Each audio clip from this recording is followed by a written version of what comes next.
اعوذ باللہ السمیع العلی العظیم من الشیطان اللعین الرجیم بسم اللہ الرحمن الرحیم الحمدللہ رب العالمین الصلاة والسلام علی سیدنا و نبینا و شفیعنا و طبیب قلوبنا و مولانا و مقتدانا بالقاسم محمد و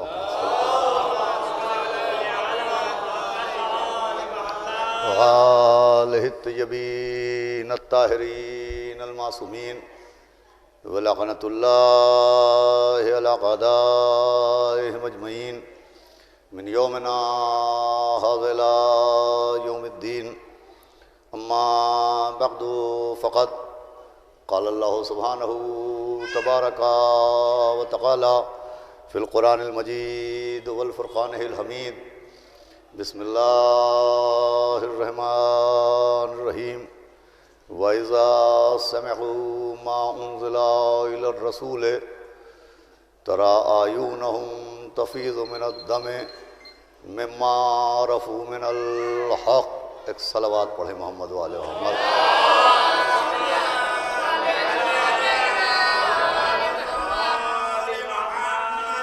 حضرت عزاداران معصومہ عالم حضرت بطول بنت رسول جناب فاطمۃ الزہرا سلام اللہ علیہا،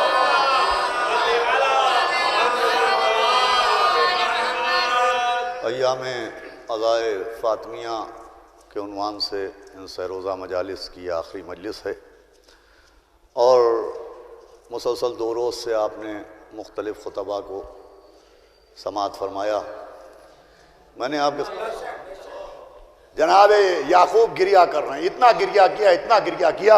سنیے، بس آخری منزل ہے کہ آنکھوں کی بینائی چلی گئی، آنکھوں کی روشنی چلی گئی، بینائی چلی گئی. قرآن میں جناب یعقوب کی بینائی کے جانے کا ذکر بھی ہے اور بینائی کے آنے کا ذکر بھی ہے.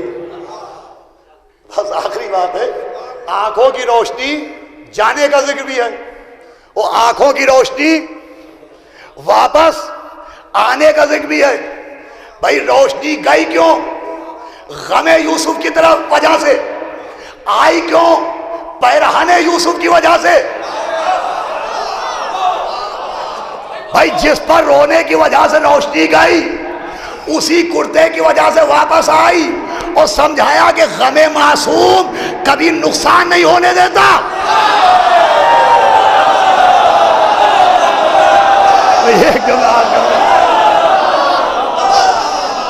سنیے گا بھی وہ جملہ تو آیا ہی نہیں.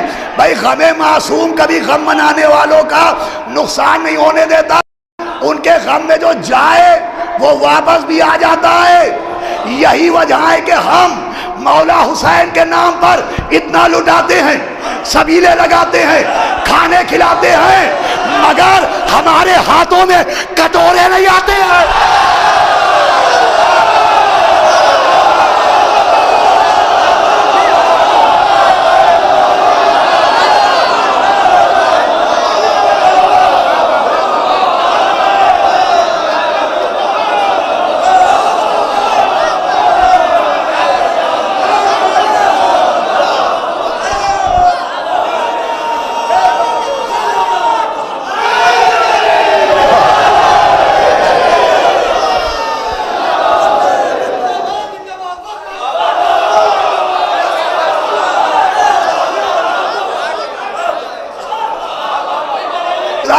نہیں بدلتا. یقین نہ آئے تو یاد کر لیجئے، نوٹ بندی کے زمانوں میں شادیوں کا کھانا کم ہوا، مجلس کا تورق کم.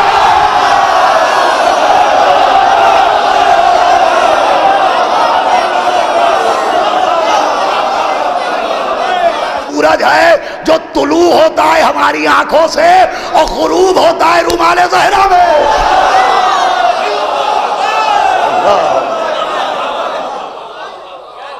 آنسو رونے سے کیا ہوگا، رونے سے کیا ہوگا. رونا پہچان ہے، معرفت ہے کی علامت ہے، صاحبان عرفان کی علامت ہے. ایسا علامت کا ذریعہ بنایا گیا اسے کہ خود جناب یوسف اپنے حقیقی بھائی جناب بنیامین کو جب انہوں نے روک لیا تھا، باقی بھائیوں کو رخصت کر دیا تھا، جناب بنیامین اور جناب یوسف کی ماں بھی ہے. کہا تو یہ بتاؤ کہ وہ تو دغاباز تھے، تم نے یوسف کا غم منایا، یوسف کا غم منایا، یہ نہیں پوچھا کہ باپ کی شریعت پر عمل کیا، غم کے بارے میں پوچھا ہے. غم منایا. کہا میں کیا بتاؤں کہ مجھے کتنا غم ہے. کہا کتنا غم ہے؟ تو جناب بنیامین نے کہا اتنا غم ہے کہ میرے 10 بیٹے ہیں اور میں نے ہر بیٹے کا نام یوسف کے نام پر رکھا ہے. سنیے گا حضرات گرامی، میں نے ہر بیٹے کا نام اپنے بھائی یوسف کے نام پر رکھا ہے تاکہ جس گھر میں یوسف نہ ہو کم سے کم یوسف یوسف کی آوازیں بلند ہو. کیا سن رہے ہیں آپ؟ کم سے کم آوازیں آتی رہے یوسف یوسف یوسف. اس کا مطلب یہ نبیوں کا غم منانے کا طریقہ ہے. آپ سمجھے؟ حسین حسین حسین حسین.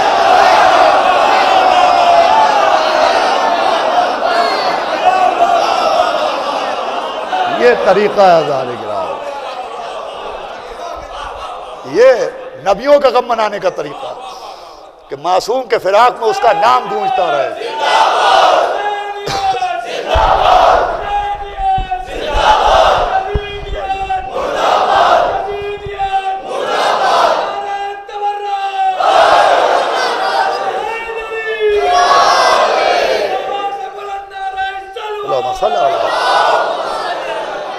یہ طریقہ ہے نبیوں کے گھر کا. بھائی جتنے بھی عزاداری کے طریقے ہیں یہ ہمارے ایجاد کیے ہوئے نہیں ہیں، یہ سب انبیاء کے زمانے سے چلے آ رہے ہیں. جناب آدم کربلا پہنچے، ٹھوکر لگی، خون بہا. کہا پالنے والے یہ کیا؟ کہ میں نے چاہا کہ یہاں تمہارا خون بہے. ابراہیم پہنچے، گھوڑے سے گرے، ماتھے سے خون بہا. کہا پالنے والے یہ کیا؟ کہ میں نے چاہا کہ تمہارا خون بہے. جناب موسیٰ کو ٹھوکر لگی، گرے، زمین کربلا میں خون بہا. کہ میں نے چاہا کہ خون بہے. تو بھئی کربلا والوں کے لیے خون بہتا رہے یہ ہماری چاہت نہیں ہے، اس کی چاہت ہے.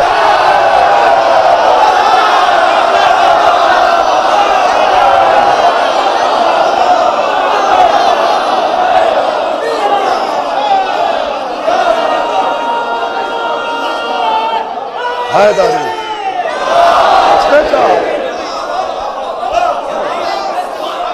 اس نے چاہا کہ پتھر کے نیچے سے خون نکلے، اس نے چاہا کہ دیواروں سے خون نکلے، اس نے چاہا کہ درختوں سے خون نکلے. تو یہ جو خون نکل رہا ہے تو وہی چاہ رہا ہے. بھئی یہ جملہ میں پتہ نہیں کتنی مرتبہ کہہ چکا ہوں. ابھی میں نے سرکار روح الملت کی اہلیہ مرحومہ مولانا عباس ناصر سید ابقاتی صاحب کی والدہ کے 40ویں میں نے یہ عرض کیا تھا کہ لوگ ہم سے پوچھتے صاحب خون کیوں بہاتے ہیں؟ تو بھائی میرا تو سیدھا سیدھا جواب یہ ہے کہ مجھ سے کیا پوچھتے ہو کہ خون کیوں بہاتے ہو؟ خون خون کی وجہ سے بہاتے ہیں. خنجر چلے گا. ارے مجھے روایت یاد آ گئی، جب پہلی مرتبہ خنجر چلا امام نے کہا واہ اماں، دوسری مرتبہ کہا واہ بتا، پھر کہا واہ جدہ، پھر خنجر چلتا رہا. میرا بے کس کہتا رہا واہ پاسا. ارے میرا ابا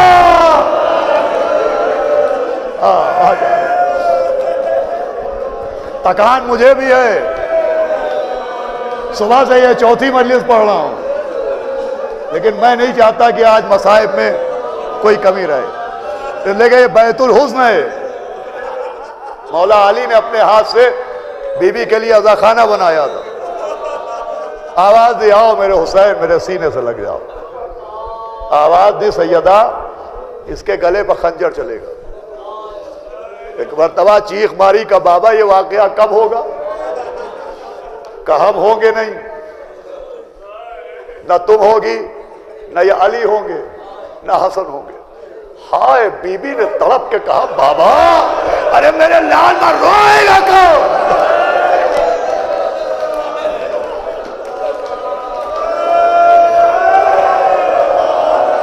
یہ سیدہ کی خواہش ہے، کون روئے گا؟ ماشاءاللہ آوازیں بلند ہے، یوں ہی رونا چاہیے، بی بی سیدہ کو یوں ہی رونا چاہیے، اہل بیت کو یوں ہی رونا چاہیے۔ کون روئے گا؟ آواز آئی، یہ قوم ہوگی جو نسلاً بعد نسلیں گریہ بر حسین کرے گی۔ یہ سننا تھا کہ ذرا سا دل کو قرار ملا، رونے والے ہوں گے، یہ سن کے سیدہ کو قرار ملا، رونے والے ہوں گے، یہ سن کے قرار ملا۔ اسی لیے چھٹے امام کی حدیث ہے کہ جو ہمارے جد مظلوم پر روتا ہے وہ ہماری دادی کی مدد کرتا ہے۔ کہ نصرت ہے بی بی کی، یہ بات میں ہزاروں مرتبہ پڑھتا رہتا ہوں کہ جیسے ہم فضائل پڑھتے ہیں، مولا کے فضائل، تو جب آپ نعرے لگا دیتے ہیں تو شکستہ بدن کو راحت ملتی ہے۔ ایک لمحے کو آپ نے نعرے لگائے، آپ نے صلوات بھیجی، تھوڑا سا ہمارے شکستہ بدن کو راحت مل گئی، مگر جب چیخ کے روتے ہیں تو معصومہ کو راحت ملتی ہے۔ آج میرا حسین تنہا نہیں ہے، آج اکیلا نہیں۔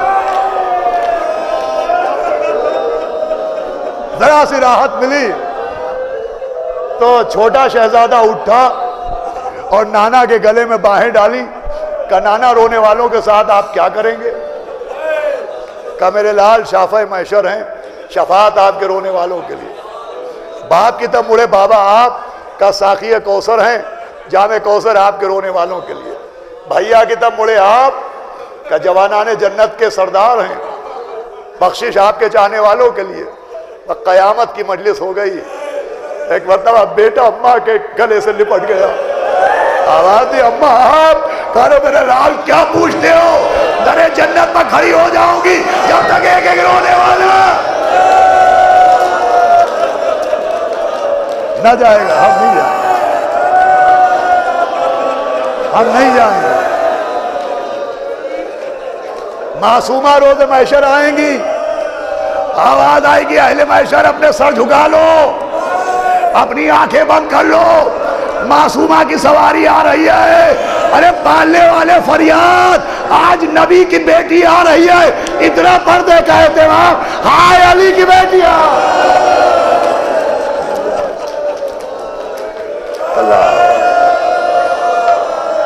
اب یہ روایت ہے، سنیں انشاءاللہ ماتمی حضرات ابھی پرسہ پیش کریں گے، مولا ان کو سلامت رکھے، ان کو قوت و طاقت عطا فرما۔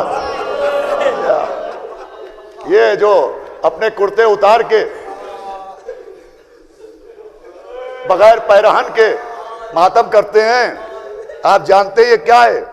عرب کا دستور ہے کہ عرب میں غلام کمر سے لے کے اور ٹخنوں تک لنگی پہنتے تھے، ان کی پشت و سینہ کھلا ہونا اعلان ہے کہ یہ غلام ہیں۔ یہ جو کپڑے اتار کے کرتا اتار کے ماتم ہوتا ہے، یہ اعلان ہے کہ حسین کے غلام ہے۔ احمق ہیں، جاہل ہیں، خبیث ہیں، بد نسلیں ہیں، وہ جو عزائے حسین پہ اعتراض کرتے ہیں۔ سمجھو آ کے کہ کیا طریقہ کیوں اختیار کیا گیا ہے۔ یہ غلامی کا اعلان ہوتا ہے کہ اعلان غلامی۔ مولا سلامت رکھے، معصومہ آئیں گی تو تنہا نہیں آئیں گی۔ روایت ہے کہ دائیں جانب ملکۃ العرب ہوں گی بی بی خدیجہ، بائیں جانب بنت اسد ہوں گی مادر جناب امیر۔ حوریں آگے بڑھیں گی، قدموں کے بوسے لیں گی، پھر ایک مرتبہ حوریں کہیں گی کہ بی بی یہ آپ کی والدہ اپنے ہاتھوں پر چادر ڈالے ہوئے کیا لے کے آئیں؟ کلیجہ بڑھ جائے گا۔ بی بی کہے گی دیکھنا چاہتی ہو؟ کہا ذرا کہیے، دکھائیں۔ آواز دے گی اماں ذرا چادر ہٹائیے۔ اب جو چادر ہٹے گی تو ایک چھوٹے سے بچے کا لاشا ہوگا۔ سننا آزادارو، حوریں کہیں گے بی بی یہ کس کا لاشا ہے؟ کہا رہے یہ میرے محسن کا لاشا ہے۔ اللہ ہاں ماتم کر کے رو، یہ میرے محسن کا لاشا ہے. پورے سر و سینہ پیٹے گی. اس کے بعد کہیں گی بی بی یہ جناب بنت اسد یہ بھی اپنے ہاتھوں پر کچھ لائی ہیں. آواز دے گی اماں آپ بھی دکھا دیجئے. تو جناب فاطمہ بنت اسد بھی چادر ہٹائیں گے. ایک اور بچے کا لاشا نظر آئے گا. پورے پوچھیں گے یہ کون ہے؟ سیدہ رو کے کہیں گی تم نے اس کو نہیں پہچانا؟ ارے وہی تو ہے کہ میرا حسین کربلا میں ہاتھوں پر لیے ہے کوئی جو میرے اصغر کو پانی پلائے.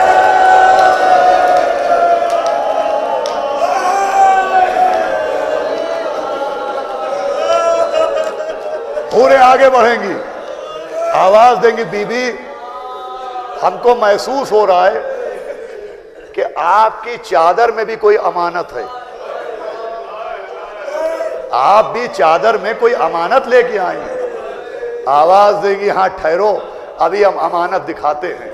آگے بڑھیں گی تخت الہی کا پایا پکڑیں گی.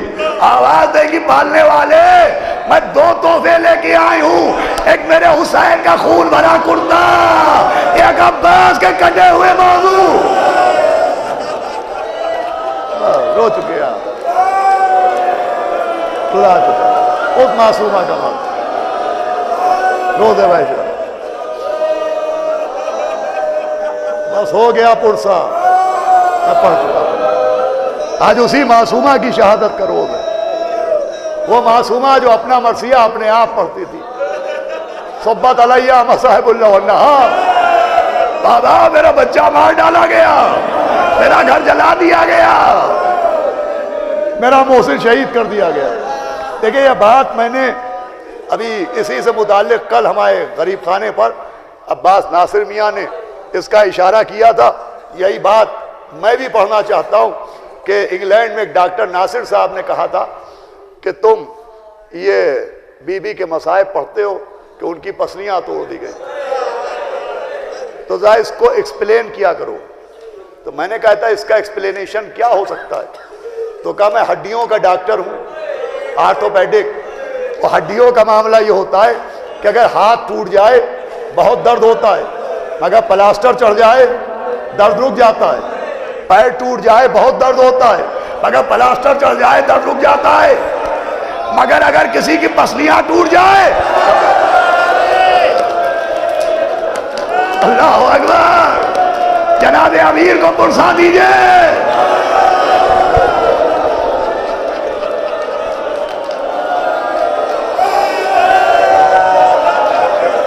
اگر کسی کی پسلیاں ٹوٹ جائیں بھائی یہ جملہ کل ہمارے عباس میاں نے پڑھا تھا وہی آپ کے حوالے کر رہا ہوں. بھائی پسلی کا درد تبھی رکتا ہے جب سانسیں رک جائے. اللہ اللہ اللہ اس لیے پسلیاں پکڑے. بابا میرا گھر جلا دیا. بابا تم نے مجھے صدیقہ کہا تھا مجھے دربار میں جھٹلایا گیا. بابا میری تحریر چاک کر دی گئی. بابا جو ہبہ نامہ لکھ کے دیا تھا وہ ابن خطاب نے پھاڑ ڈالا. بابا مجھے دربار میں دن بھر کھڑا رکھا گیا. بھائی بی بی روتے روتے اس دنیا سے رخصت ہوئی. اب مجلس تمام ہو رہی ہے. مولا علی نے غسل دیا میت کو صحن خانہ میں رکھا. کہو بچوں اماں کو آخری الوداع کہو. بیویاں آگے بڑھی بیٹیاں آگے بڑھی اماں خدا حافظ. مولا حسن آگے بڑھے اماں الوداع. کونے میں ایک بچہ سسک سسک کے رونے لگا. مولا علی نے کہا میرے لال حسین کیا اماں کو رخصت نہ کرو گے؟ آواز دی بابا میری ماں افضل ہے یا مریم؟ کہا میرے لال تمہاری ماں فخر مریم ہے. کہ جب جناب مریم دنیا سے گئی تھی تو عیسیٰ کو سینے سے لگا لیا. جب تک میری اماں نہ بلائے گی میں نہ ہوں. بٹ کفن کے بن ٹوٹے آ میرے لال. پھر میت اٹھی. ہائے میرا مولا عرش ذوالجلال. ارے کھولے جناب فاطمہ کی بیٹیوں نے بات. اللہ اکبر. کھولے جناب فاطمہ کی بیٹیوں نے بال. بانو پکاری خیر تو ہے، آئے علی کے لال، ارے کس کے پسر سے کون سی مادر بچھڑ گئی؟ صاحب بتاؤ کیا میری گودی اجڑ گئی؟ حسین کی یتیمہ، جسے رونے کے بعد پانی نہیں دیا گیا، تماچے مارے گئے۔ پردہ نہ مجھ سے کیجئے، سب جانتی ہوں میں۔